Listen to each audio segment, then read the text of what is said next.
చాలా ఆసక్తి కలుగుతున్న అంశం. ఎందుకంటే ఇక్కడ ఏఐఏడిఎంకే డిఎంకే కూటములే కాకుండా ఇక్కడ విజయ్ యాక్టర్ సినీ నటుడు విజయ్ రంగప్రవేశంతో తమిళనాడు రాజకీయాలు బాగా ఆసక్తి కలిగాయి.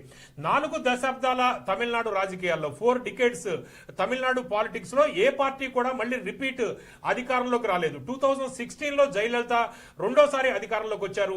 4 దశాబ్దాల్లో జయలలిత ఒక్కరే వచ్చారు. అయితే ఇప్పుడు మనం లేటెస్ట్ ఎగ్జిట్ పోల్ ప్రకారం చూస్తే డిఎంకే మరోసారి అధికారంలోకి రాబోతుంది. మొత్తం ఇక్కడ 234 స్థానాలున్నాయి. Magic mark 118.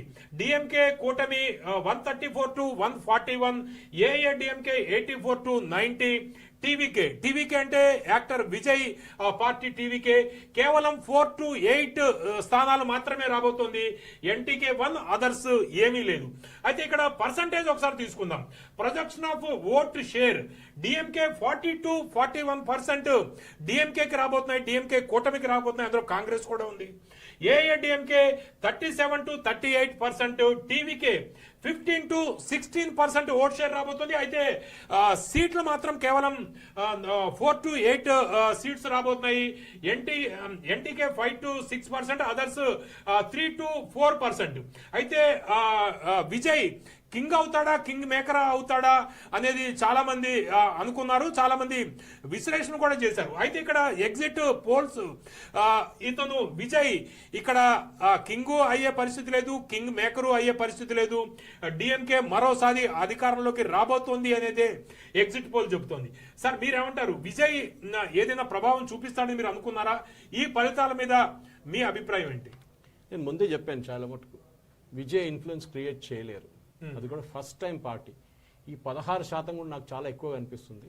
ఇది బహుశా 14, 12 కూడా ఉండొచ్చు. ఓకే, ఎందుకంటే 16% దాకా వెళ్తే అది డిఎంకేకి ఎఫెక్ట్ కావాలండి. డిఎంకే నెంబర్ ఆఫ్ సీట్స్ తగ్గుతా అనుకున్నాం, కానీ ఈ పర్సంటేజ్ కన్వర్ట్ చేస్తే మనకు తెలియదు ఇది నిజంగా వస్తుంది. 4వ తారీఖు పొద్దున కౌంటింగ్ మొదలైనప్పుడు తెలుస్తుంది. అన్నిటికంటే నెగటివ్ ఫ్యాక్టర్ ఏఐడిఎంకేకి ఏముండే అంటే, ఒకటి జయలలిత గారు లేరు. ఆమె తేని పోటీ చేసిన రెండోసారి ఇది.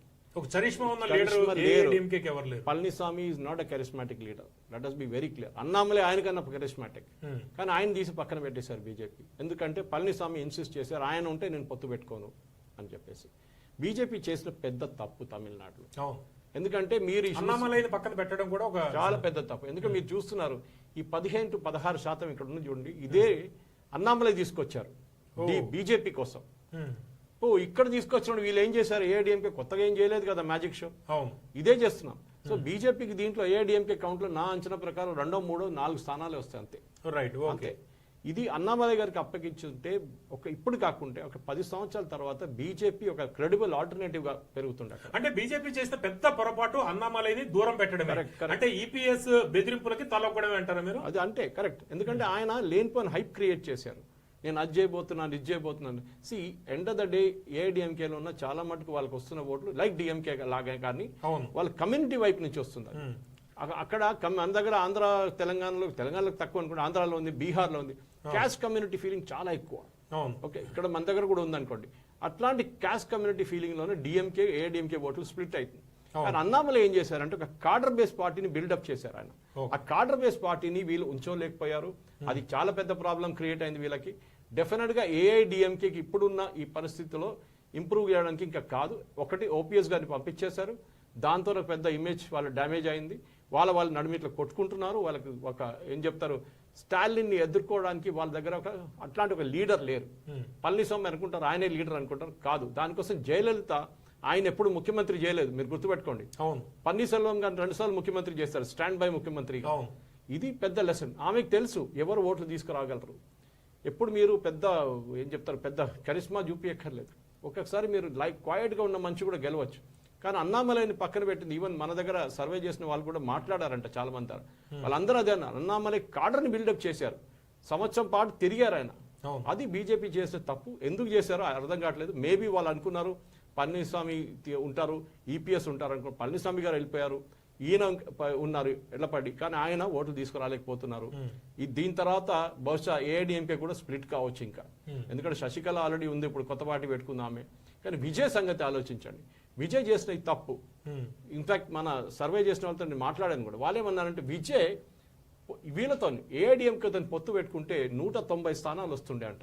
ఎందుకంటే ఏఐడిఎంకే ఆల్రెడీ ఆఫర్ కూడా ఇచ్చింది. కొన్ని మనకు న్యూస్ లో వచ్చింది 88 స్థానాలు విజయ్కి ఇస్తా అంటే విజయ్ దూరం పెట్టారు, విజయ్ ఇంట్రెస్ట్ చూపించలేదని కూడా వార్తలు వచ్చాయి. కరెక్ట్. విజయ్ ఏమన్నారంటే నా ideological opponent BJP, political opponent DMK.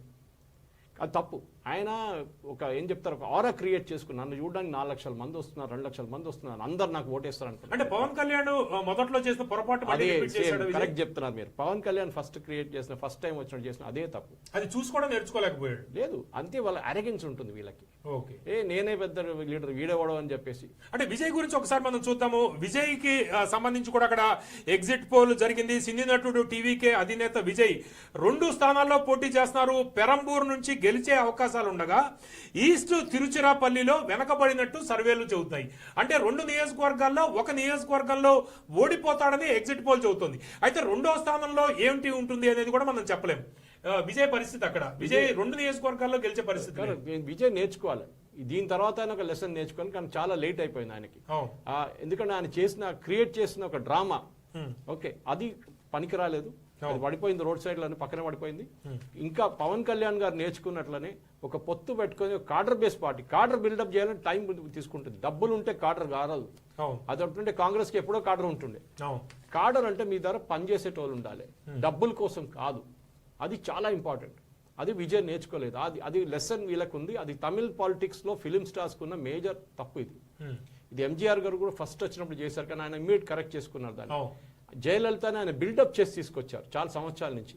ఒక ప్రొటెస్టీగా నేను వెళ్ళిపోయిన తర్వాత జయలలిత ఉంటారని చెప్పేసి. అది విజయ్కి అది లేదు. విజయ్ ఆటోమేటిక్ ఆయనే వచ్చేసాడు, నేనే లీడర్, నేనే పార్టీ, నేనే స్పీచ్లు ఇస్తాను. రేపు విజయ్ త్రిష అనేది కూడా పెద్ద ఎత్తున క్యాంపెయిన్ జరిగింది. అదే ఇంకా వాళ్ళ పార్టీలో ఒకటే లీడర్ ఉన్నారు, పొలిటికల్ లీడర్ సెంగోటియన్. ఆయన ఎక్కడి నుంచి వచ్చిండు, ఏఐడిఎంకే నుంచి వచ్చిండు. సో వాళ్ళ వైపు నుంచి ఎవరు లేరు. సో ఇది పెద్ద లెసన్. ఈ 15% బహుశా ఆయన ఏఐడిఎంకేతో పొత్తు పెట్టుకుంటే ఆయనకి మన సర్వే చేసిన ఆత్మసాక్షి గ్రూప్ వాళ్ళు చెప్పారు 180 నుంచి 190 స్థానాలు ఈ అలయన్స్ కి వస్తుండే అంట. అంటే విజయ్ పెట్టుకుని ఉంటే డిఎంకే అధికారం కోల్పోయేది, ఏఐడిఎంకే యాడ్ చేసుకుంటే అయిపోతుందండి. మీరు 2 యాడ్ చేసుకుంటే దీంట్లో మొత్తం ట్రాన్స్ఫర్ కాకపోతే కూడా 16%, 15% ట్రాన్స్ఫర్, 10% ట్రాన్స్ఫర్ అయిపోతుండే. ఇక్కడ 37, 15 2 కలిపితే డిఎంకే దాటిపోయే పరిస్థితి ఉంటుంది. కరెక్ట్. ఓకే, ఇక వెస్ట్ బెంగాల్ గురించి వెళ్దాం మనం. వెస్ట్